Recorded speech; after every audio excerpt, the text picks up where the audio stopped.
अस्सलाम वालेकुम, बिस्मिल्लाहिर्रहमानिर्रहीम। ग्लाइकोजन स्टोरेज डिजीज़ ग्लाइकोजिनोसिस एक ही बात है। इसमें ग्लाइकोजन की सिंथेसिस या जो उसकी सीक्वेंशियल डिग्रेडेशन होनी है उसमें डिफेक्ट आ रहा है। बॉडी में कहाँ तक मसला क्रिएट करेगा डिपेंड करता है इसके फैलाव कहाँ तक है बॉडी में, इधर सिर्फ एक सिस्टम तक ये महदूद है या फिर किस डिफरेंट टिश्यूज़ के अंदर यही कंडीशन डेवलप हुई हुई है। ठीक है, ये बेसिकली ग्लाइकोजन क्या है, स्टोरेज फॉर्म है ना ग्लूकोज की। इसकी डिग्रेडेशन किस तरह से हो रही होती है वो देख लेते हैं। लिवर और मसल सेल्स के पास फॉस्फोराइलेज होता है जो कि ग्लाइकोजन में से ग्लूकोज 1 फॉस्फेट को स्प्लिट कर देता है।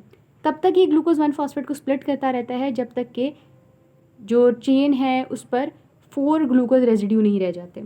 ठीक है, जब सिर्फ 4 ग्लूकोज रेजिड्यू रह जाते हैं इसे हम कहते हैं कि लिमिट डेक्सट्रान, और लिमिट डेक्सट्रान को फर्दर डिग्रेड करने के लिए चाहिए होता है डी ब्रांचिंग एंजाइम। ये एक बहुत शॉर्ट सा ओवरव्यू है of what we have studied in biochemistry. दूसरी भी चीज़ आ जाती है कि in addition to this major pathway कुछ माइनर पाथवेज होते हैं जैसे लाइसोसोम के अंदर एसिड माल्टेजेस होती हैं और साइटोप्लाज्मिक एंजाइम जैसे फॉस्फोराइलेजेस होते हैं जो कि इसकी डिग्रेडेशन के अंदर हेल्प कर रहे होते हैं। ठीक है, लेकिन अगर लाइसोसोम्स डेफिशिएंट हो इस एंजाइम के अंदर तो जो उसके अंदर ग्लाइकोजन पड़ा होगा वो साइटोप्लाज्मिक एंजाइम्स तक नहीं पहुंचेगा और फॉस्फोराइलेजेस भी अपना काम नहीं कर सकेंगे। इस डिजीज़ की फॉर्म्स होती हैं, 3 फॉर्म्स में हम इसे डिवाइड कर लेते हैं फ़िलहाल के लिए कि एक हिपैटिक है, एक मायोपैथिक है और एक मिसेलेनियस है। हिपैटिक के अंदर टाइप 1 आ जाती है जिसे वॉन गेटी डिजीज़ कह रहे हैं। इसके अंदर ग्लूकोज 6 फॉस्फेट की डेफिशिएंसी होती है एंजाइम की।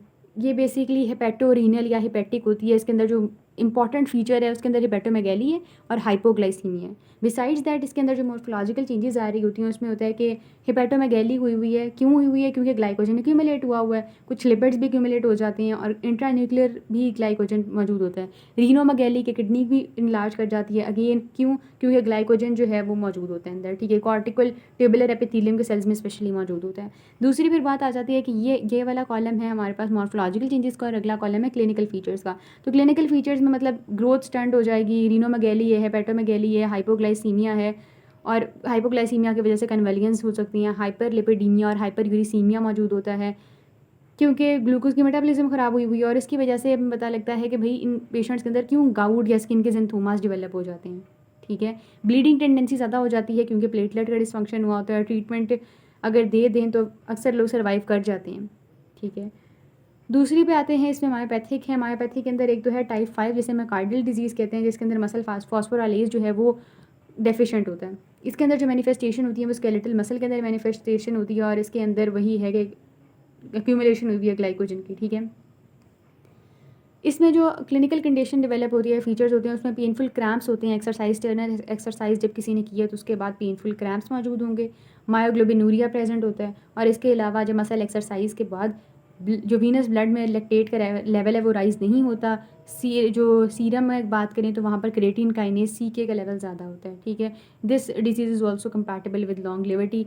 उसके अलावा ये 5 होगी। मायोपैथिक में एक और आती है टाइप 7। टाइप 7 के अंदर मसल जो PF के होता है फॉस्फोफ्रुक्टोकाइनेज वो डेफिशिएंट होता है। ठीक है, आगे चलते हैं। मिसलेनियस के अंदर जो इंपॉर्टेंट चीज़ है वो है टाइप 2। टाइप 2 को पॉम्पे डिजीज़ कहते हैं। इसके अंदर लाइसोसोमल ग्लूकोसाइडेज या एसिड माल्टेज या अल्फा ग्लूकोसाइडेज जो है वो नहीं होता, जिसका एक इंपॉर्टेंट फीचर है कार्डियोमेगैली। ठीक है, स्केलेटल मसल के अंदर भी किसी हद तक चेंजेस आ रही होती हैं कि हार्ट जैसी चेंजेस होती हैं और इसके अलावा किसी हद तक हेपेटोमेगैली भी हुई होती है, यानी वही कि बैलूनिंग हुई हुई है लाइसोसोम्स की, ग्लाइकोजन अंदर भरा हुआ है। ठीक है, अब यहाँ क्या होगा आगे? हाँ, यहाँ हमने बात कर ली कि हार्ट में मसला है और स्केलेटल मसल्स में मसला आ रहा है। तो आगे क्या होगा क्लिनिकल फीचर्स के अंदर कि भाई मैसिव कार्डियोमेगैली मौजूद होगी, मसल हाइपोटोनिया मौजूद होगा, कार्डियो रेस्पिरेटरी फेलियर हो जाता है, उसकी वजह से डेथ हो सकती है। ठीक है, मायोपैथी हो जाएगी। लेकिन इसके लिए अब अगर ट्रीटमेंट की तरफ निकलें तो वहाँ पर एंजाइम रिप्लेसमेंट थेरेपी अवेलेबल है। इसी तरह अगर डी ब्रांचिंग एंजाइम डेफिशिएंट है तो उसकी वजह से जो ग्लाइकोजन स्टोरेज होती है वो मल्टीपल ऑर्गन्स के अंदर हो जाती है।